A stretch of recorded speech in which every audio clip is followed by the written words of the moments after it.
Let me tell you about Yaro, the potter from our village. His hands were blessed by the ancestors, they said.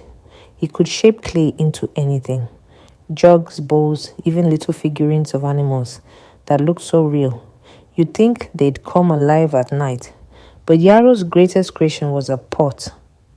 Not just any pot, mind you. This one was special. It could heal. It all started one dry season when the river had almost run dry and sickness spread through the village like wildfire. Children coughed through the night, elders groaned with fever, and even the strongest hunters fell weak. Yaro, a quiet man who kept to himself, was working in his hut, shaping clay as usual. But this time, something strange happened. As he finished the pot, a single drop of rain fell from the sky and landed inside it. Yaro didn't think much of it until his daughter, Adia, came home with a high fever. Desperate, Yaro filled the pot with water from the last of their reserves and gave it to Adia to drink. By morning, her fever was gone. Word spread quickly. People came from all over the village, begging Yaro to let them use the pot. And it worked every time. A sip of water from that pot could cure any ailment. But there was a catch. After each use, the pot would crack, and Yaro had to repair it. At first, it seemed simple enough. Yaro would patch the cracks with clay, and the pot would be as good as new. But then he noticed something strange. Every time he repaired the pot, he'd forget something: a memory, a face, a name. The first time, he couldn't remember where he'd buried his father's walking stick. The next, he forgot the words to his favorite childhood song. Still, he kept fixing the pot because the village needed it. How could he refuse? The elders called it a gift from the ancestors. They said Yaro was chosen to carry this burden for the good of the people.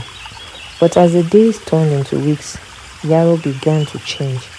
He'd stare at the pot for hours, muttering to himself. He forgot the names of his closest friends. Once he even called Adia by her mother's name. Though her mother had passed away years ago, Adia noticed. She begged him to stop. "Baba, this pot is taking too much from you," she said, tears streaming down her face. But Yaro just shook his head. "The village needs it," he replied. "What's a few memories compared to a life?" One day, a traveler from a distant village came, carrying a child who was so weak she could barely open her eyes. The traveler had heard of the miraculous pot and begged Yaro to help. Yaro, now a shadow of his former self, agreed. He filled the pot with water and gave it to the child. By the next morning, the child was running and laughing, but the pot had cracked so badly it was almost in pieces. Yaro sat down to repair it, but this time he couldn't remember how. He stared at the clay, his hand trembling. Adia knelt beside him. "Baba, please," she whispered. "If you fix it again, you might forget me too." Yaro looked at her, his eyes filled with tears. "I don't want to forget you," he said. "But how can I let someone die when I have the power to save them?" That night, Yaro made a decision. He took the pot to the riverbank, where the clay was soft and plentiful. Instead of repairing it, he smashed it into pieces. The villagers were furious. "How could you destroy such a gift?" they shouted. But Yaro just smiled. "Some gifts come with a price too high to pay," he said. "I've already lost too much." From that day on, Yaro never made another pot. He focused on teaching Adia how to shape clay, passing on his skills so she could carry on his legacy. The village eventually found other ways to heal, relying on herbs and traditional medicine. And though they never forgot the miraculous pot, they came to understand Yaro's sacrifice. Years later, when Yaro passed away, Adia buried him near the riverbank, close to where he had smashed the pot. She placed a small clay figurine of a pot on his grave, a reminder of the man who gave so much for others.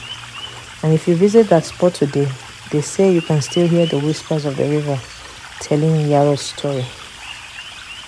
This story is designed to feel like a real-life account with a conversational tone and cultural details that ground it in an African village setting.